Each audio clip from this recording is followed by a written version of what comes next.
เอาที่เรียบร้อยแล้วก็เลยกันดูว่า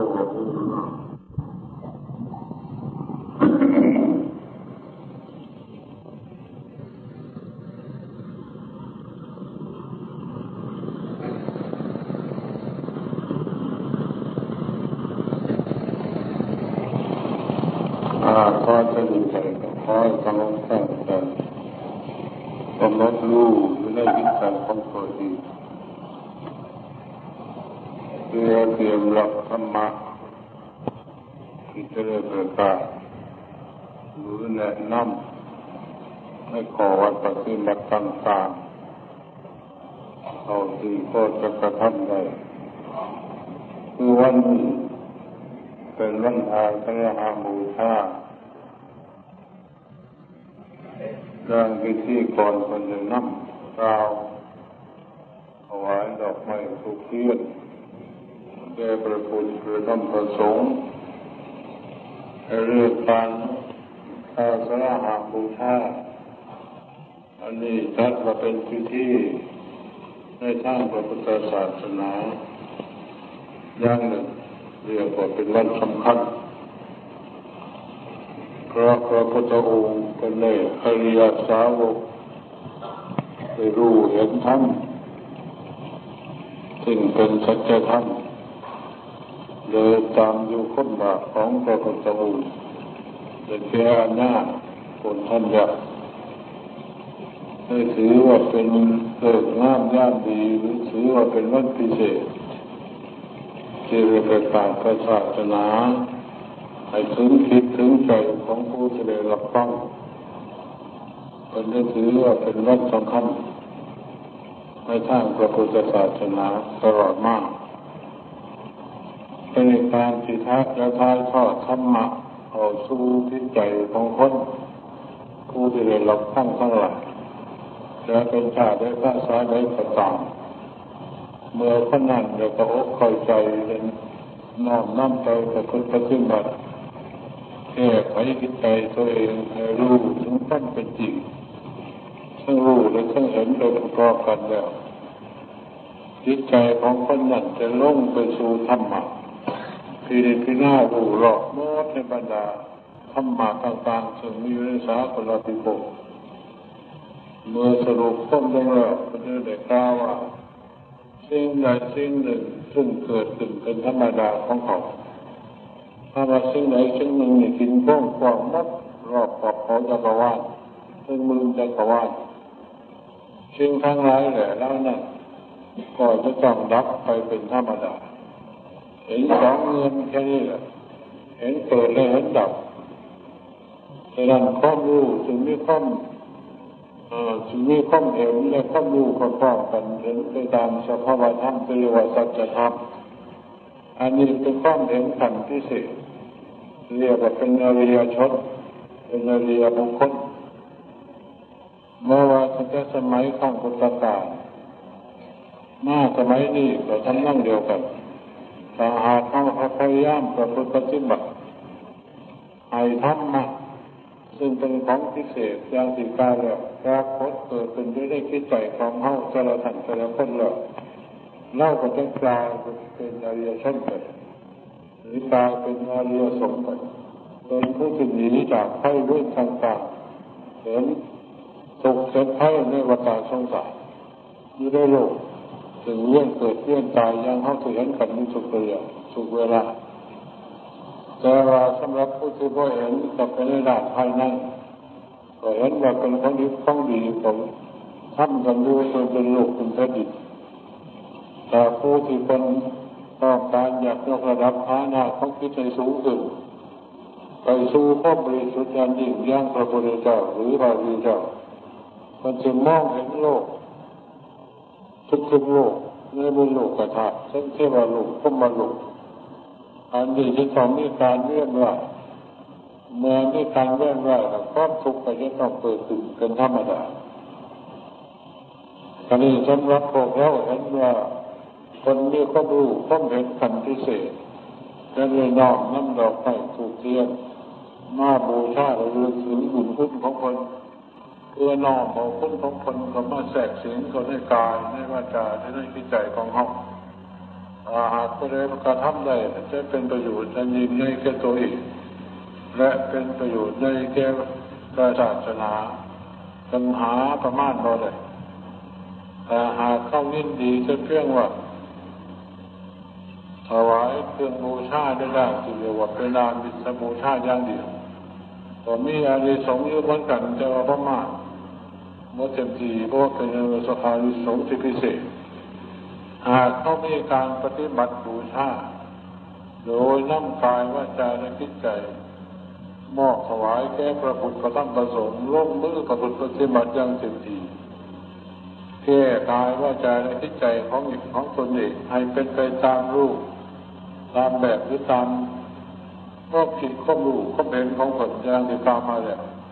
นั่นล่ะเป็นผู้ปฏิบัติเต็มที่เป็นผู้เดินตาม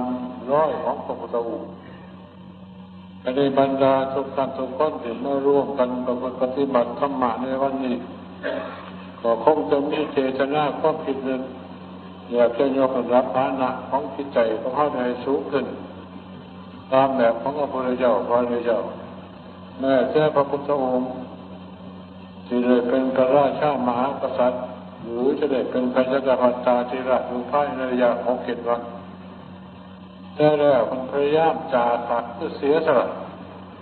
มอบไปให้แก่โลกเลยไม่ได้เกี่ยวกับ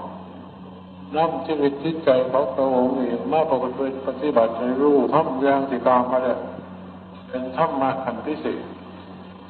รู้เป็นได้คิดได้ใจโดยก็เลยไม่พอได้ไปบอกไปสอนก็สอนแต่อย่างอื่นอันนี้เป็นธรรมะซึ่งเกิดมาจากการปฏิบัติที่แท้จริงแต่ทุกคนถ้าก็มีเครื่องรับรู้แล้วคือร่างกายและจิตใจถ้าหากมีการประพฤติปฏิบัติบำรุงเหตุให้เต็มที่ได้สัดได้ส่วนกันพอเหมาะพอควรแล้วทำมาแล้วนี่อยู่ก็ได้จะต้องปรากฏเกิดขึ้นเป็นสัจจิติภูเลยรู้เฉพาะนี่สำหรับผู้ประพฤติปฏิบัติสิรู้เองสิเห็นเองเป็นธรรมะขั้นพิเศษเรียกว่าปัจจตังรู้เฉพาะตัวนี้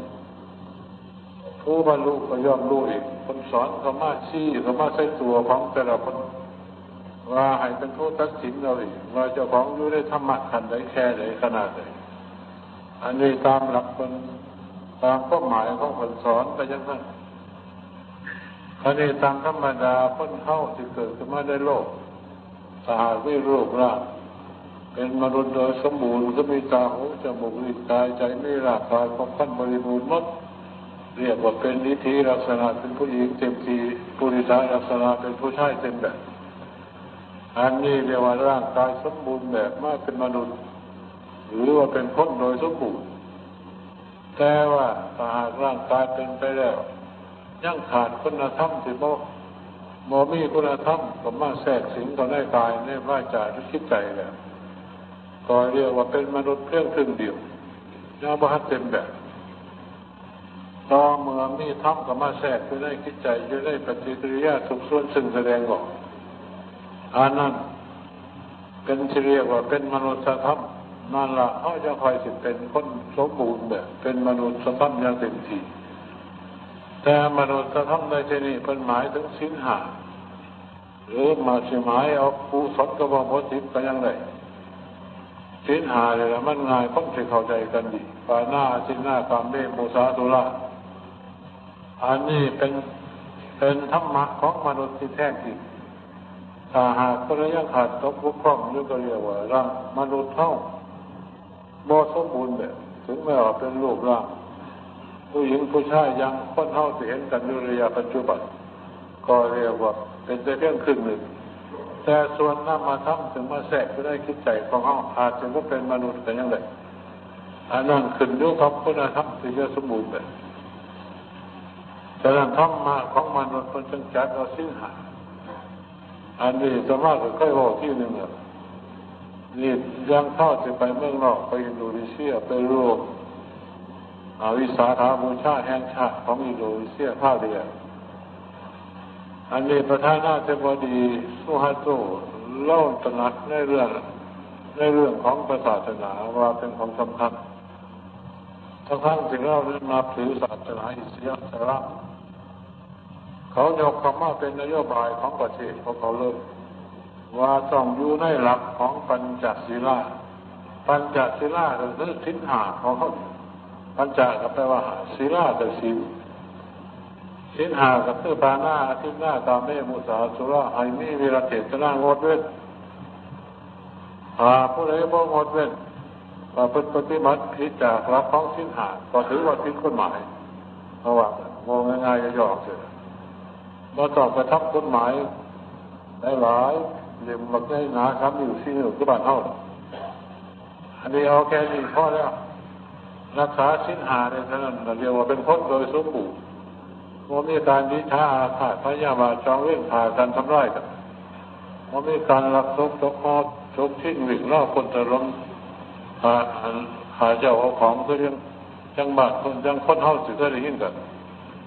มีการประพฤติปฏิบัติมัธยัสถ์ขึ้นได้ครอบครัวของแต่ละคนว่ามีการข่มขืนทำเล่าขากันทำร้ายกันลักกันชุดกันโดยย่างสิก็ได้ยินข่าวเป็นคนซื่อสัตย์สุจริตตรงไปตรงมานี่จะได้ก็ต้องว่ากันนะครับเมื่อไรมีการเอารัดเอาเปรียบไม่มีการฉ้อโกงกันไม่มีการลักลอบกันไม่มีการเข้ารับชัดกันเราพึงปฏิบัติในเรื่องของศีลที่เรียกว่ามุสาโกงไปโกงมาไอ้เรื่องของมึนเมาต่างๆตัวอย่างว่าพวกเรายาปาติตลอดถึงขึ้นกัญชาเฮโรอีนเนียต่างๆยาเสพติดหลานท่านอย่างงดครับถ้าหากผู้ใดผิดผู้ใดเขาจะว่าผิดกฎหมายถ้าหากทำผิดทำเป็นบ่รักษาศีลห้าแค่นี้แหละมันก็ควบโลกเลยซึ่งพระพุทธองค์คนมองมาแล้วหลายพันปีมาแล้วเห็นว่าถ้าหากมนุษย์โลกประพฤติปฏิบัติล่วงล้ำไปในลักษณะสิกขาบท5 ข้อแค่นี้แหละโลกก็ได้รับความเดือดร้อนวุ่นวายยุ่งเหยิงกันอยู่ตลอดเวลาถึงแม้ว่าจะไปอยู่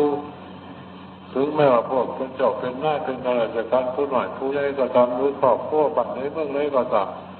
ถ้าหากประพฤติปฏิบัติล่วงศีลห้าแล้วก็เดือดร้อนก็โดนเดือดร้อนน้อยก็โดนเดือดร้อนหลายถ้าหากนี่สิ่งเหล่านี้ประจำเยอะครับกิริยามารยาทต้องประพฤติทุกระยะซึ่งแสดงออกบ่มีการเป็นไปเพื่อที่ดึงได้มาในสิ่งต่างๆอย่างที่ต่อมาแล้วบ่ให้ผิดศีลห้าพระเจ้าว่าบ่มีหอดคุกหอดตารางบ่มีหอดทหารตำรวจบ่ได้ทุ่มเทเงินงบประมาณไปเสียขายอย่างมากมายมีแต่มาบำรุงประเทศชาติบ้านเมืองให้คนเฮาอยู่ดีกินดีที่เสียหายไปในด้านนี้เพราะมันของปล่อยสั่งตำรวจนี่ก็ว่ามันของหน่อยโดยเฉพาะยังบ้านเฮานี่เพราะมันตำหนิแต่ก็นักโทษเลือดจำ3 4อยู่ให้จักซอยทะเลแล้วก็เอาเงินเดือนให้พวกคุมดูแลนั่นช่างเป็นกรมเป็นกองเงินปีนึงบ่แม่นหน่อยละเสียหายไปถ้าหากต่างคนต่างมารักษาศีลห้าเพียงแค่นี้เลยไอ้สิ่งมันนี่มันบ่มีซะก็เลยเอาไปใช้สร้างอื่นเงินงบประมาณเขายังได้ประกาศกันหมดทั้งประเทศซึ่งมีพลเมืองถึง180 ล้านก็เรียกว่าพยายามส่งเสริมพระศาสนา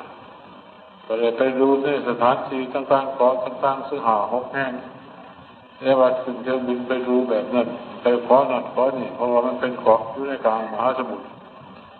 ที่ขี่รถไปคือเข้ามาเลยอันนี้ก็เป็นมาเรื่องของมหาเถรสมาคมคนมีคำสั่งคนประชุมกันเลยมีคำสั่งว่าจะมาไปรูปวิสาขาบูชาแห่งชาติเขาเพิ่งเปิดที่นี่แหละแต่ก่อนไม่เคยทำวิสาขาจะเกิด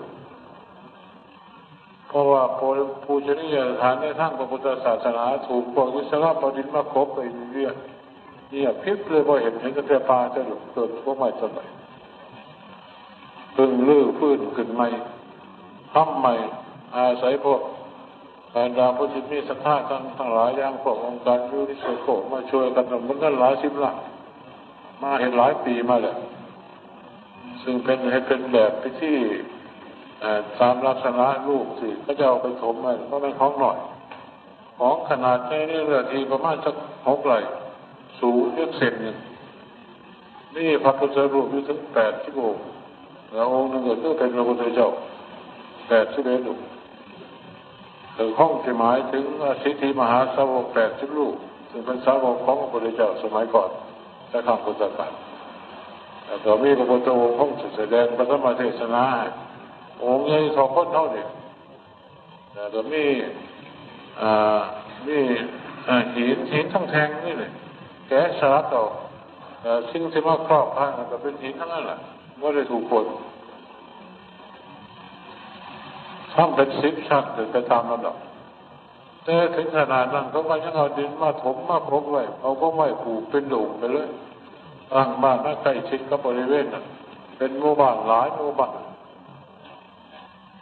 เขาได้ไปค้นพ่อได้ไปพิจารณาเห็น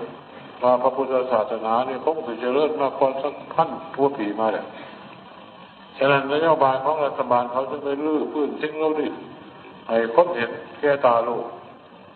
เสียรัฐให้เขาว่าไล่พวกขับพวกที่ไปเห็นบ้านเห็นช่องอยู่ใกล้ๆออกนี้มันตามในบริเวณประมาณสักเกือบ100 ไร่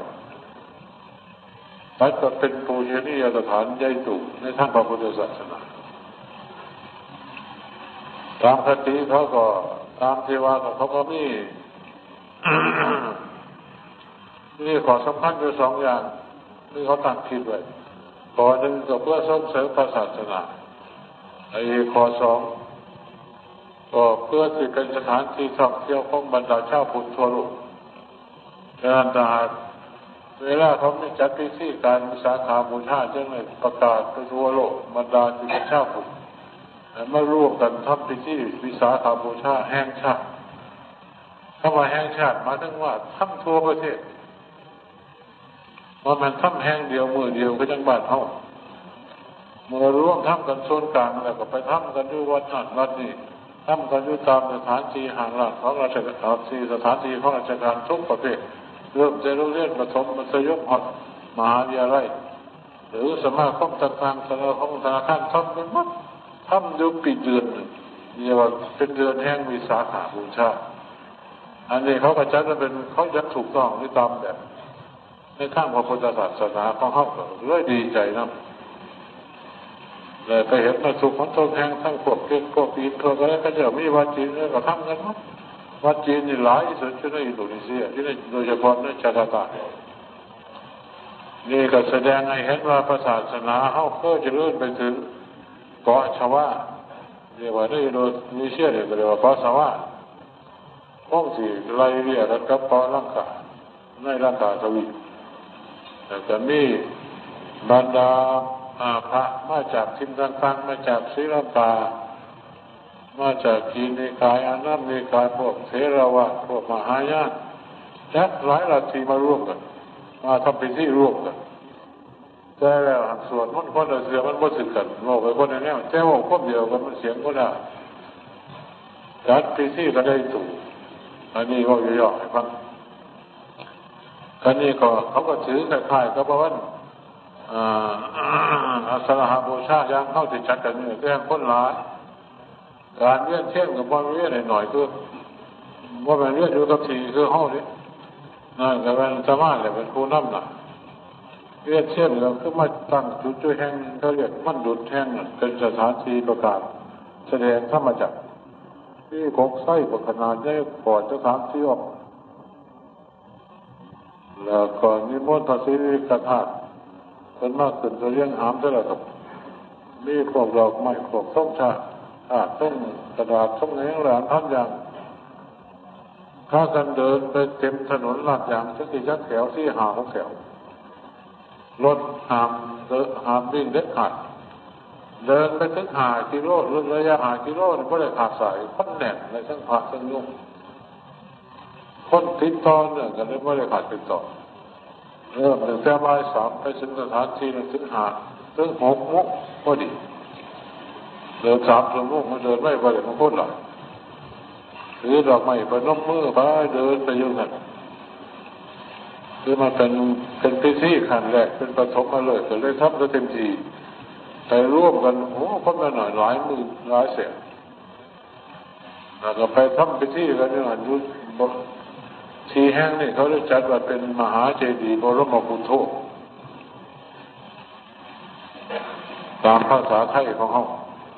พวกภาษาของเขาก็เรียกว่าโลบูโดถึงเขาฟังว่าภาษาอินโดนีเซียทำกันเนี่ยหันจะถึง3-4 ทุ่มจะได้เลิกกันใครเจ้าตั้งไว้มีประธานสงฆ์เนี่ยคือคนคิริราคิโตซึ่งอยู่ในเกาะบาหลีอธิบดีกรมศาสนาเป็นผู้หัวหน้าเป็นผู้พาทำแล้วก็ให้คนนั้นละเทศจนกระบวนรีบลงอธิบดีจนไปนิมนต์ลงอันนี้พูดประวัติย่อๆของอินโดนีเซียเพราะ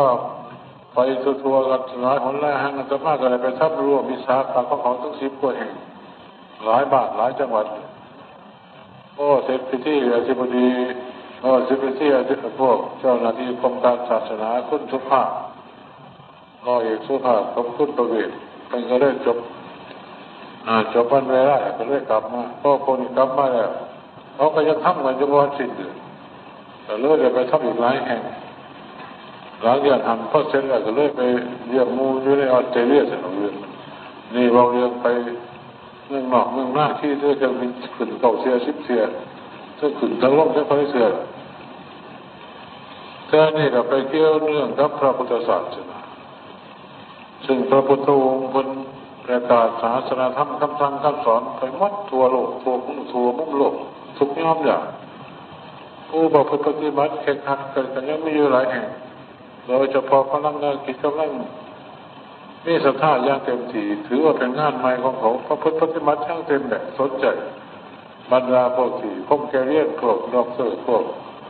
สิ่งที่ความรู้สูงๆน่ะโดยมากพวกเป็นดอกเตอร์เป็นอาจารย์มหาวิทยาลัยเนี่ยเป็นนายแพทย์นู่นนั่นนี่ใจยั่วใจเรียนไปเทศกันวันไปอยู่หัน2 อาทิตย์เทศตั้งแต่2 ทุ่มถึง9 ทุ่มถึงเงิน4 ทุ่มแต่ว่าเขาไม่ใช่ภาษาเขาหรอกเขาประเทศภาษาเขา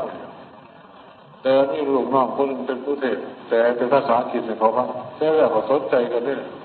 เพื่อเสียกับใจเขาก็ไม่ใช่เรื่องอันนี้เรื่องของศาสนาเนี่ยเป็นเรื่องการเป็นธรรมะของจริงชาติใดภาษาใดก็ต้องเป็นเทศต้องถึงของจริงเลยของจริงเยอะใส่ให้ร่างกายของเขามันไม่ร่างกายขึ้นกับแต่นี่คิดใจขึ้นกับนี่2 แนวกันร่างกายเนี่ยจะเป็นธาตุ4 ดินน้ำไฟลมแต่นี่คิดไปวิญญาณจะเป็นน้ำมาทำมาแทรกสิ่งนี้เรียกว่าจิตตัวใจเป็นสอนจิตใจในเรื่องไงกายเขาว่าจาก็ได้ไปนั่นกันฉะนั้นทุกชาติทุกภาษาที่เกิดก็มาอยู่ในโลกที่พลเมืองหลายหมื่นล้านกับในกายกับใจอย่างเดียวกันพุทธเทศเขาในกายในใจเพื่อจะให้ยกระดับฐานะให้ขึ้นสูงไปสู่ความบริสุทธิ์ความสุขเทศเดียวกันมั้งแต่เขาก็นับภาษาอันนี้ตามหลักธรรมอย่างที่กล่าวมาแล้วต้นเรื่องจากเมื่อกี้นี่ว่ามนุษยธรรมก็เลยแค่ศีล 5แต่ว่าร่างกายกับมันเท่านี่แหละผู้ที่มีศีล 5ก็เรียกว่าเป็นมนุษย์โดยสมบูรณ์ปัจจุบันตาเขาเป็นมนุษย์แค่นี้ยังว่าเต็มที่ยังมีการประพฤติปฏิบัติก็เลยลดละก็เลยถอยประพฤติปฏิบัติเร่งเข้าไปอีกจนทำจิตใจอันนี้ให้รู้ธรรมะหรือมีธรรมะอันพิเศษกว่าศีล 5ไปอีกอันนั้นเป็นเรียกว่าเทวธรรมคือมีความละอายนิริความละอายแก้ใจละอายอย่างละอายแก้บาปแก้กรรมละอายต่อสิ่งที่บ่ดีบ่กล้าเห็นการทำที่เป็นรวมศีล 5ก็บ่กล้าเพราะว่าเป็นของบ่ดีเกิดละอายในจิตใจโดยไม่มีผู้ใดบังคับบัญชาโดยไม่มีผู้ใดที่มาห้ามจิตใจเขารู้อีกก็เลยเกิดละอายขึ้นมาบ่กล้าเห็นการทำทั้งที่เราปฏิไม่ไฟต่ำแต่ในทางดีนะเขาทำแต่ย่างเปิดเผยแต่ย่างเต็มที่เพราะจิตใจนี่ก็ละอายแล้วอดทับปาคือความสะดุ้งเกรงกลัวต่อบาปต่อกรรมก็เกิดขึ้นมาครอบกันไปเลยจิตใจก็เลยบ่กล้าเห็นการทำที่ทำในมุมเลยแก่เร็วก็บ่กล้าถึงแม้ว่าสิได้สับสนมัดหนักไม่ได้กองเป็นพ้นหลังพ้นล้วนจะได้กระตาเห็นว่าเป็นทางบ่ดีบ่กล้าเห็นการทำ จิตใจเกิดความสะดุ้งหวาดเสียวต่อสิ่งเหล่านั้นคล้ายๆกับว่าเขาเห็นเสือเห็นงูพิษถ้าหากจิตใจผู้นี้เป็นอย่างนั้นเรียกว่าจิตใจนี่น้อมไปได้สุขกระทำคือทำมันขาวเลยแก่บุญกุศลมองมีทางอื่นจะไปหาของผู้อื่นมีแต่ทั้งสิน้อมไปในการช่วยเหลือตัวเองช่วยเหลือผู้อื่นมีเมตตาปราณีสงสารอันนี้จากจิตใจเป็นสิ่งที่เรียกว่าเป็นมนุษย์เทวดาทั้งที่เป็นมนุษย์คือเขาเนี่ยเป็นผู้หญิงเป็นผู้ชายผู้หน่อยผู้ใหญ่ยังก็ตามหรอกก็เรียกว่าเป็นมนุษย์เทวะเป็นมนุษย์พิเศษเทวะแปลว่าพิเศษมนุษย์เทวดาคณิตาเข้ามาพยายามประพฤติปฏิบัติคือมาถึงขันนี้แล้วยังไม่พอใจยังประพฤติปฏิบัติต่อไปอีกจนทำจิตใจให้มีเมตตาปราณีสงสารตนในก้อนดื่นก็สงสารผู้อื่นลงมือประพฤติปฏิบัติธรรมมาย่างเต็มที่จนก็เลยคำนึงถึงชีวิตที่ว่าโลกย่างเต็มแบบเอาร่างกายนี่มอบก็มอบแค่มอบกายถวายชีวิตต่อพระพุทธพระสงฆ์พระสงฆ์ย่างเต็มที่ย่างเข้าสิก้าวกันในวัฏนักที่เมสนากันย่างกุศลสมโภชสังคมเมสนังวารังพอชีพึ่งย่างเงินก็ถือว่าเป็นชีพึ่งโสภาพว่าแน่นอนมีพระพุทธพระธรรมพระสงฆ์นั่นแหละเป็นชีพึ่งอันแน่นอนอันดีแต่ว่ามันเท่าที่ขอร้องอย่างไรเป็นให้พวกสุภาพจะเริ่มต้องลงมือประพฤติปฏิบัติถ้าหากเข้าว่าแล้วก็ต้องประพฤติปฏิบัติตามเลยยิ่งดีเพราะงั้นบาสิพระพุทธพระธรรมพระสงฆ์เป็นที่พึ่งอันดีละอันอื่นมันไม่หรอกแต่ก็ไม่ได้แปลว่าได้ซื้อมันจะซื้อเพราะอะไรต้องอาศัยการประพฤติปฏิบัติกับโลกเหตุเต็มแบบเพื่อให้รู้ชัดในเรื่องธรรมะของคนว่าเพิ่นเดินไปได้รูปไหนวิธีได้ดัดธรรมะต้องอ่านธรรมะในจิตใจของเจ้าของอีกว่าธรรมะเขาอยู่นี่เพียงแค่ไหนเป็นเครื่องอยู่ของจิตเป็นวิหารธรรมหรือธรรมะเป็นกินรักคิดรักใจไม่อยู่อะไรธรรมะจะเป็นอาหารเข้าใจนี่หน่อยหลายเป็นมาอ่านเรื่องใจของเขาถ้าเกิดโรคไข้ไข้เจ็บเป็นมาหาได้รับอารมณ์กระทบกระทั่งสูงต่ำหรือสิ่งของสิ่งหักสิ่งพ่อใจเกิดเสียหายไปโดยวิธีการต่างๆคิดใจเขาเป็นให้รู้เลยวิธีเลยไปพ้นใจเจ้าของจะไปนึกในชิ้นในของจะไปนึกในของข้างนอกถ้าหากใจเขามีศีลมีธรรมมีเครื่องอยู่มีวิหารธรรมเป็นเครื่องอยู่ของใจหรือมีรักจิตรักใจเพราะบ่มีการวันไหวถือว่าของเรานี่มันเกิดขึ้นได้ก็ต้องเสียได้สิ่งใดสิ่งนี้เมื่อเกิดขึ้นก็ต้องมีการดับเป็นธรรมดาเพราะว่าของที่มีชีวิตหรือไม่มีชีวิตก็ต้องจิตใจเขาที่มองทะลุภูพงแก้ควบโศกควบสุขควบหลอดต่างๆให้หายไปถ้าหากจิตใจมาอยู่เพียงแค่นี้ได้เพียงแค่นี้แล้วอันนี้แหละเพิ่นเรียกว่าเป็นธรรมะสูงขึ้นไปอีกเพิ่นเรียกว่าพรหมธรรมได้แก้เมตตากรุณามุทิตาอุเบกขา3-4อย่างนั้นมันเป็นของหลายมาแทรกสิเขาในกายในใจของเขาเมื่อมีอยู่ในจิตใจตลอดเวลาเขาก็ว่าคือมันก็บ่เกิดแล้วอื่นก็วิชาอาฆาตพยาบาทจองเวรกันต้องโกรธต้องแก่พวกนั้นก็บ่โกรธเลยแค่นี้เพื่ออะไรเพราะว่าถ้าโกรธเลยผู้อื่นก็ต้องโกรธในเจ้าของวิชาขัดเขาก็ทำวิชาเจ้าของผู้อื่นชีวิตผู้อื่นเขาก็ต้องการคุณงามความดีด้วยกันมีฐานะอันเดียวกันมีแดนเกิดอันเดียวกันมีข้อเป็นอยู่อันเดียวกันแล้วก็จะต้องเป็นไปตามสภาวะก็เป็นจิตเป็นไปตามสังขารถ้าหากคิดใจเฮามองสรุปภูพงไปแบบนี้เพิ่นเรียกว่ามนุษย์ภพทั้งจะเป็นร่างกายมนุษย์แต่เป็นภพตกอยู่ในขันธ์ภพภูมิทับขันธ์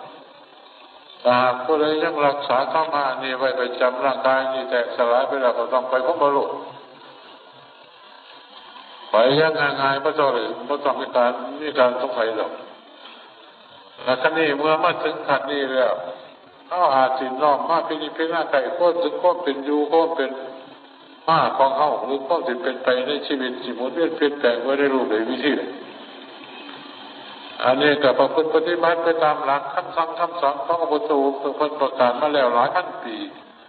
ว่าประกาศมณีเมื่อวันนี้จะดุดมาแห้งได้หลายตัวคนมาแล้วคนประกาศแต่ยังคงที่ยืนยันต่อสู้อยู่กับโลกตลอดกาลว่ามีการเปลี่ยนแปลงเรื่องกฎหมายบ้านเมืองว่าแล้วไปเรื่อยๆสมองซึ่งขนาดนี้เขียนไว้เป็นตำราตำราเป็นปัจจัยปิฎกไว้ตาเขียนนั่นเข้านี่เอาไปจากกายจากว่าจากจิตใจเอาไปเขียนเป็นสำรับตำราไว้หลายเท่าไหร่ก็ไปจากกายว่าใจของเขาในที่กันนั่นแหละฉะนั้นจะหากมีการประพฤติปฏิบัติมองเห็นโลกตัวไปมันเป็นไปด้วยพ่อโพธิพ่องามเป็นไปด้วยความสุขก็ง่ายยกตัวอย่างเขาทำมาเศร้าคนจะวายยังไงมาลูกเวทนาสัญญาสังขารวิญญาณก็เป็นของโพเทียงเป็นสุขถ้ามาโพเทียงมันก็จะต้องเป็นสุขเมื่อเป็นสุขแล้วก็เพราะเป็นของเขา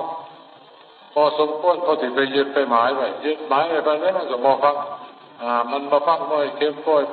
ไข่ว่าให้ลมว่าตายว่าได้ทั้งนั้นเขาเป็นเกิดขึ้นแล้วก็เขาเองต้องเป็นไปตามเรื่องของเขาเอาบางมีอำนาจสิมีทรัพย์สินเงินทองมากมายใครของคนใดก็ตามเนื้อท้าบรรดาทรัพย์สูงอะไรก็ตามหรือจะมีลูกระเบิดนิวเคลียร์ลูกระเบิดปรมาณูมาไว้ก็ตามทำร้ายเขาบ่ได้เขาจะต้องเป็นไปตามวิสัยของเขาแต่ข่ายวัฏวัฏมันเกิดเลยมันขึ้นมาแล้วก็ไปเรื่อยๆมันจะถ่ายกับมดแสงเป็นธรรมดาลักษณะของคนคือกันลักษณะของทรัพย์สินเงินทองหมดทุกอย่างแล้วจะต้องเป็นไปได้รูปนี้หมดว่าวันไหนต่อวันหนึ่งต่อวันหนึ่งเขาจะต้องจากสิ่งเหล่านี้ไปคนมองเห็นชัดที่หน้ารอบก็นี่เขาจะหาทางออกกันเลยพยายามพิจารณาเห็นไถ่ในวัฏสงสารดำเนินจิตไปหาสิ่งที่ของที่บริสุทธิ์ทุกข์ให้เกิดขึ้นได้คิดได้ใจของเขาให้คิดใจเห็นก็เห็นแล้วมันก็ว่างแล้วมันก็ละพอละแล้วมันก็ใสขึ้นมาอีกใครๆก็มาละบาดของเขามาผมพอไม่ได้ออกไปแล้วมองนั้นมันจะเกิดเป็นสถานที่เตียนโลกไปแล้วมันมีพวกน้ำมันมีใบใหม่มันมีอะไรมันมีเขาทำความสะอาดเลิกเตียนเลยไอ้ความเตียนความสะอาดเนี่ยมันนั่นที่เขาไปสั่งซื้อมาจากประเทศฝรั่งอังกฤษจริงมันจะหันถึงจะหึงเป็นเด็กเพียงว่าของเราเนี่ยมาผมหอมมันก็เรียกว่าสะอาดจริงอันนี้ชั้นใดก็ดีด้านจิตใจของเขาก็ทำร่างเดียวกันจิตใจเนี่ยพ้นกล้าไว้ตามตำนานเป็นของประพัดสอนเรียกประพัดสอนใสบริสุทธิ์พุทธของแต่แล้วอาศัยสิ่งบดีมาปลุกข้มห่อเลื่อยมดแสงมดรัศมีแม้อย่างของที่มาปลุกมาคุ้มมาห่อมันเลยแก้มันคล้ายๆก็ว่าเป็นของบดีจะเรียกตามภาษาธรรมะก็เรียกว่าเป็นกิเลสนั่นเองอย่างที่กล่าวมาแล้วนะสิ่งที่เฮาสิทำสิ่งที่ผิดที่หาแม่นบ่ก็ตัวเยอะตัวย่างก็เห่อก็อย่างไรก็วิชาอาฆาตก็พยาบาทจองเวทนั้นมันนี่เป็นของดีทั้งนั้นถึงมาซ้อคิดใจทำให้โลกเห็นของวัตถุของเราเป็นของดีเลิศก็ชีวิตของตนพยายามย่อมผ่านย่อมผิดธรรมะย่อมทำสร้างบาปสร้างกรรมที่เป็นบาปกรรมอะไรก็ตามมาได้ตามควบหมายเจ้าของไอ้ของเราเนี่ยสามารถทับถมเรียกว่าอารมณ์ไปจากตาหูจมูกได้รูปจมูกลิ้นกายใจเรียกว่าอารมณ์ทั้งหกของทั้งนอกกับทั้งหกรวมเป็นอารมณ์เป็นอารมณ์ที่มาทับถมที่ใจทั้งตาเห็นก็ส่งเอาไปหายใจหูได้ยินก็ส่งเอาไปหายใจจมูกได้กลิ่นก็ส่งเอาไปหายใจลิ้นได้รสก็ส่งเอาไปหายใจถ้าสัมผัสถูกต้องทั้งกายในลำเลือดก็ส่งไปหายใจทำมารบถึงตัวจากใจก็ส่งไปหายใจส่งลงใจก็มาพิจารณาคันดีกันเลยดีใจถ้าพอดีก็เลยอิจฉาอาฆาตก็เลยเกิดความอารมณ์ดีก็พอดีเดี๋ยวอิจฉาลบก็มาอิจฉาลบแทรกในที่ใจตลอดเวลาเมื่อเข้าเห็นไปตามอารมณ์โมดีแล้วอันนี้แหละมันถือว่าเป็นกิเลสส่วนหนึ่งที่จะมาทับถมจิตใจให้หมดแสงหมดรัศมีของอันบริสุทธิ์พ้นของแต่เราก็เลยหมดเหลืองให้เขาสังเกตเรื่องรับตาหนึ่งถ้ารับตาครับเดี๋ยวพอมาพวกตัวจะของมืดตื้มหลดคือพระเดชว่ารับตามืด บรรดาผู้ปฏิบัติธรรมายังพระพุทธเจ้าพระเจ้าหรือครูบาอาจารย์ผู้คนจะมีชำนาญในด้านรับตาฟังว่าจะแก้นี่เลยเดี๋ยวผมสรุปปุ๊บผมก็ได้ร่างกายมีเนื้อหนังมั่งสันเอ็นกระดูกกันในท่อในแนวอยู่ในนี้มีหูจักมั้งกระดูกไม่ยัดคอนจะขอจะง้ออันนี้เป็นอันไหนอยู่ในนี้เนื้อหนังมั่งสันในอาการ32แยกแยะออกเลยปั๊บขันเดียวเห็นเจ้าหน้าที่ผู้ที่ว่ามันดีถึงระยะแล้วก็สิแตกคนมองจนสุดท้ายมันไม่ได้แตกที่หลับเลยแต่รับไปเป็นยังไงก็ยังเอาว่าเผายุ่งมือดีแต่เป็นยังไงเปิดมองเต็มต้นถึงปากแต่เป็นยังไงบริสุทธิ์มันน้ำเข้าไปเป็นกระบอกตื่นบ่สู้นั่นแหละ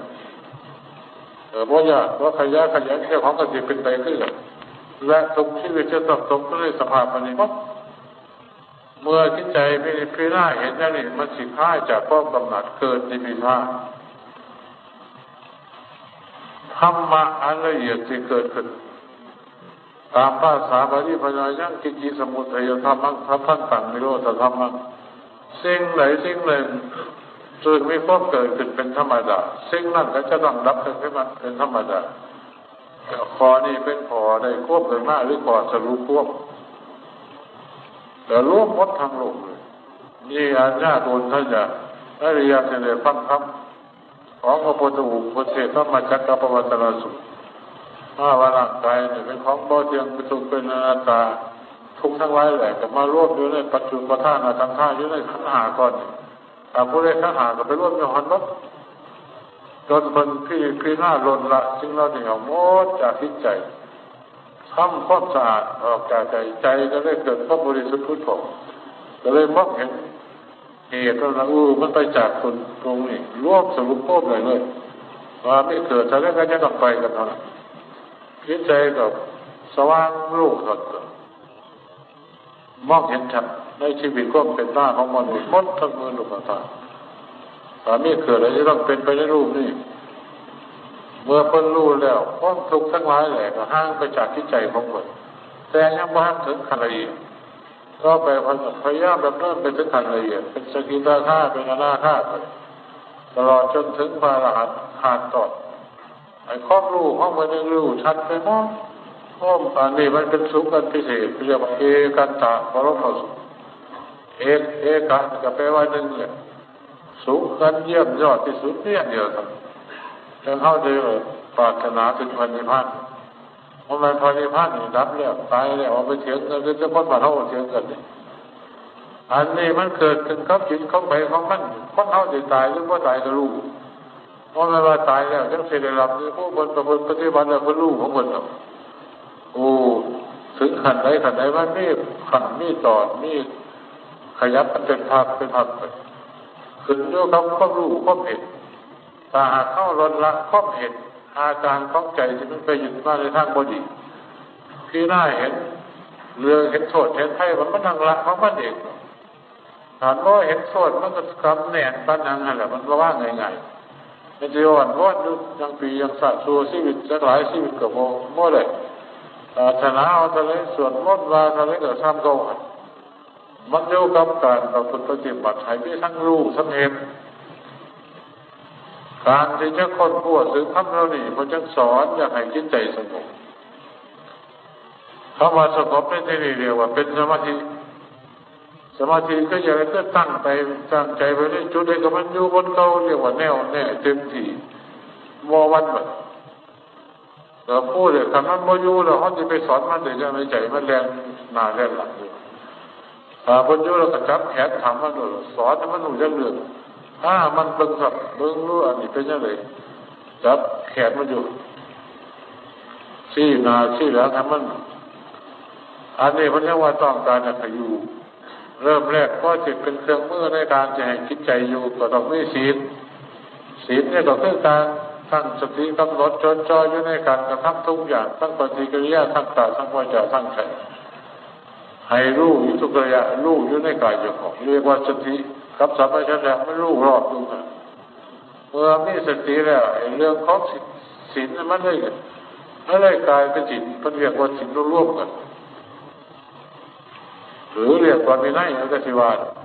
ดังนั้นในพระปฏิโมกข์ผมจะว่าสติวินัยโยดาตบุ เอาสตินี่เป็นวินัยด้วยเป็นศีลเลยเพราะมีศีลแล้วมันจะไปใช้ได้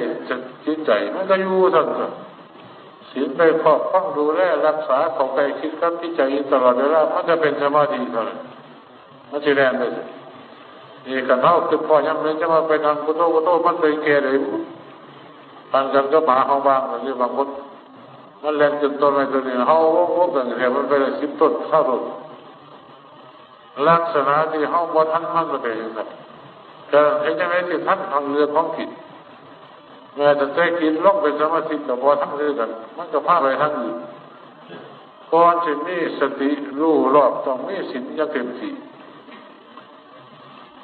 รู้เท่าทันในเรื่องของจิตเขาแนบกับจิตโดยเฉพาะทุกระยะทุกลมหายใจเขา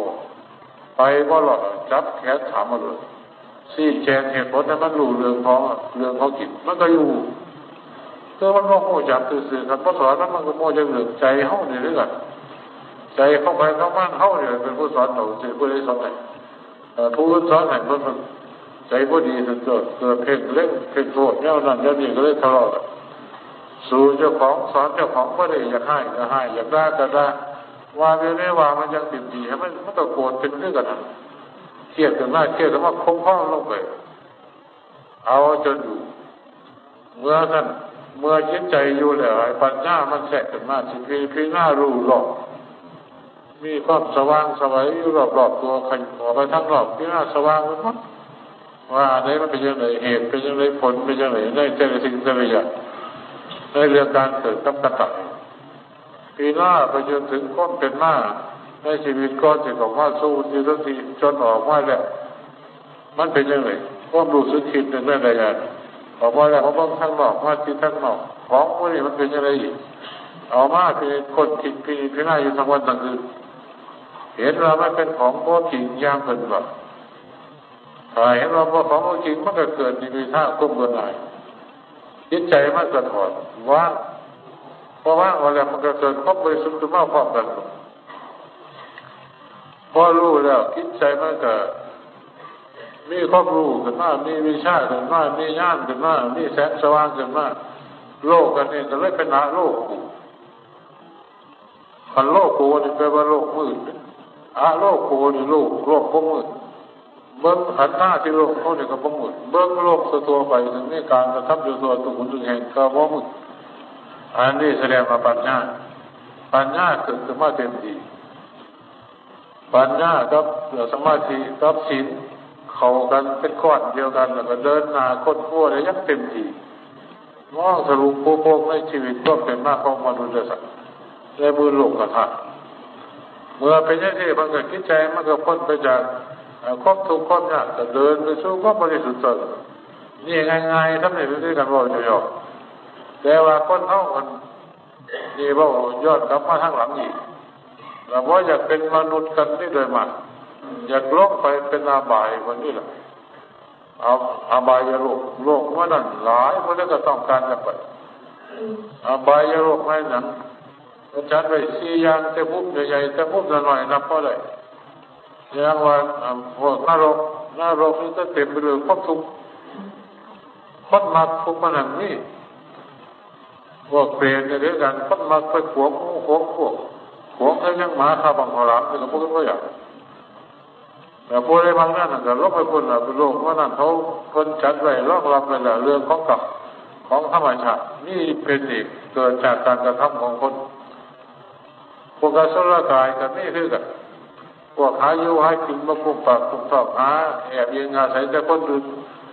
ว่าเห็นแต่ยังเข้าเห็นอยู่ในเมื่อเหรียญแต่ก้อนน่ะแก้แข้งแก้ขาหาเนื้อหาขอกันบุญดีบุญไหวอยู่เราจะทำกับพวกกำเนิดสัตยชาติ4 กำเนิดใหญ่ๆนี่ถ้าหากผู้ใดอยู่ในก่อของชิ้นหาก็จะตกอยู่ในขันนี้ตกอยู่ในโลกแล้วนี่มันผู้ใดเป็นผู้แบ่งพยากรรมมาจากไหนมาจากการกระทำของเขามาจากใจเขาโง่ไงถ้าหากผู้ใดเป็นตกทุไรยากจะไปตำหนิที่โน่นผู้อื่นให้ตำหนิช่วยเจ้าของพระพุทธเจ้าคนที่มหากรุณาเมตตาได้หลวงว่างหลักการวิธีการในเฮานั่งประพฤติปฏิบัติพระเจ้าตัวจักพันปีมาแล้ว เพราะว่าเจ้าพุทธเจ้าของเขาตลอดถึงพระพุทธองค์กับก่อนถึงมาตราในลูกตามตำนานเป็นเก้าไว้หลายเพราะเป็นหินเป็นไส้ในซี่มหาสมุทรในลูกนับเพราะอะไรนี่แบบมาประกาศสัจธรรมมาเดียวกันหมดแต่ว่าคนเท่าห่างบ่ใหญ่นับมากคนมาคิดพินิจพิจารณาคือมาสอนเจ้าของนักพัฒน์ของวัดพ่อลูกเขามารับกราบกับว่าบิดเรามองเห็นว่าเนี่ยถือว่าเป็นเรื่องเล็กสู่เจ้าของว่าอะไรยักษ์เสืออันนี้เฮาคิดบ้างเราจะเป็นตำหนิพระพุทธเจ้าว่าคนสอนบ่ผิดวิธีว่าศาสนาเนี่ยเป็นของบ่ดีเห็นทำอะไรก็บ่ได้บุญไม่บุญสอนบ่ได้วังบ่ละบ่รวยไปซะเรียกว่าตำหนิศาสนาไปเรื่อยการตำหนิศาสนาก็ตำหนิพระพุทธพระธรรมพระสงฆ์เนี่ยแต่แล้วต้องตำหนิเจ้าของมันจะถูกถ้าหากเขาเห็นเขาทำแล้วมันก็ได้ไปได้บัดมันบ่ได้ห่างบ่ได้เสียค่าเสียราคาอีก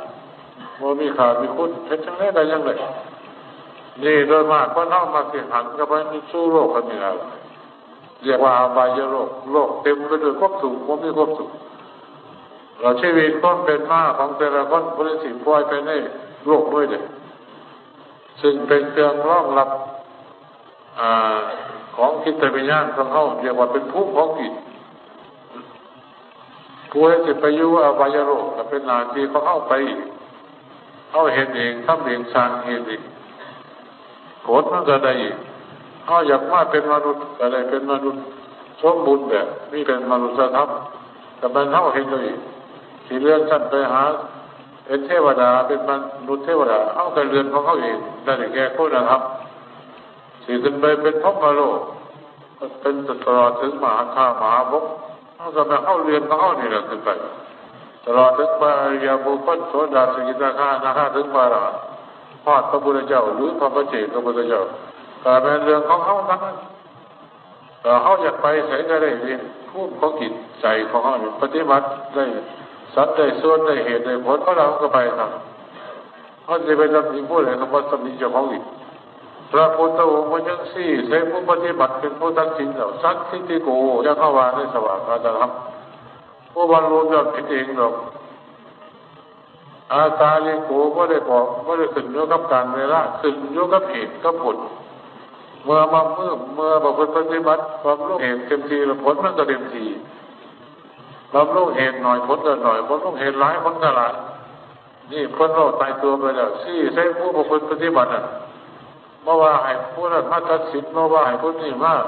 เขียนใบประกาศชื่อวัดไทยเพราะว่าเทวดาอยู่ครบถึงมาซอยพ่อแม่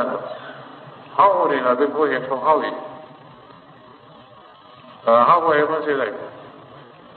อันนี้พระเจ้าสอนสี่สามารถใช้ตัวของเขาเอง